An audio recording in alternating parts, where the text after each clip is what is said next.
पाकिस्तान इस वक्त आर्थिक और राजनीतिक संकट के दौर से गुजर रहा है। पाकिस्तान में आम चुनाव तो हो चुके हैं, लेकिन अब तक ये साफ नहीं हुआ है कि सरकार किसकी और कैसे बनेगी। पाकिस्तान के दिवालिया होने तक जो थोड़ी बहुत कसर बाकी है, वो वहां के नेता उसे पूरा करने में लगे हैं। पाकिस्तान किसी वक्त भी दिवालिया घोषित हो सकता है। पाकिस्तान पर दुनिया का इतना कर्ज है कि वो उसके बोझ से पूरी तरह डूब चुका है। बस पाकिस्तान के दिवालिया होने का ऐलान होना बाकी है। ग्लोबल रेटिंग एजेंसी मूडीज ने पाकिस्तान की क्रेडिट रेटिंग घटा दी है। मूडीज की रिपोर्ट में कहा गया है कि पाकिस्तान में चल रहे पॉलिटिकल क्राइसिस के चलते उसे गंभीर आर्थिक संकट का सामना करना पड़ सकता है। साथ ही आने वाली सरकार के सामने देश को गंभीर आर्थिक तंगी से उबरने की बड़ी चुनौती होगी।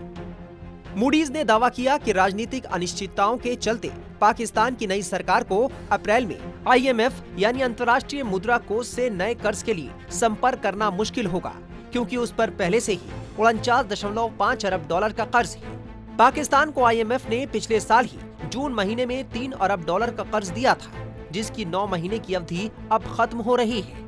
उधर पाकिस्तान को आर्थिक मदद के लिए फिर से एक बड़े कर्ज की जरूरत है, लेकिन अब पाकिस्तान को IMF तो छोड़िए, कहीं से भी कर्ज मिलना नामुमकिन सा दिख रहा है। मूडीज ने पाकिस्तान के कर्ज लेने की क्रेडिट रेटिंग गिरा दी है। उसकी रेटिंग CAA1 से कम करके CAA3 कर दी गई है, जो डिफॉल्ट से सिर्फ 2 दर्जे ऊपर है। मूडीज का ये दावा पाकिस्तान के लिए खतरे की घंटी है, क्योंकि देश की अर्थव्यवस्था IMF के कर्ज के सहारे ही चल रही है। 2023 में ही पाकिस्तान को IMF से कर्जा मिला था, लेकिन 2024 की शुरुआत होते ही उसे फिर से कर्ज की जरूरत पड़ गई। ये आंकड़े बताते हैं कि पाकिस्तान में जो भी सरकार रही, उसने सिर्फ पाकिस्तान को डुबोने का काम किया है। इसलिए पाकिस्तान के सामने आज ये नौबत आ चुकी है।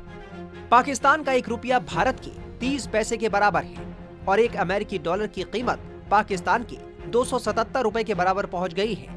पाकिस्तान के हालात पर इस्लामाबाद के थिंक टैंक तबाड़ लैब ने भी एक रिपोर्ट तैयार की है, जिसमें बताया गया है कि ऐसे हालात में आने वाले समय में देश की अर्थव्यवस्था गहराई तक डूब जाएगी और पाकिस्तान डिफॉल्ट की ओर बढ़ेगा।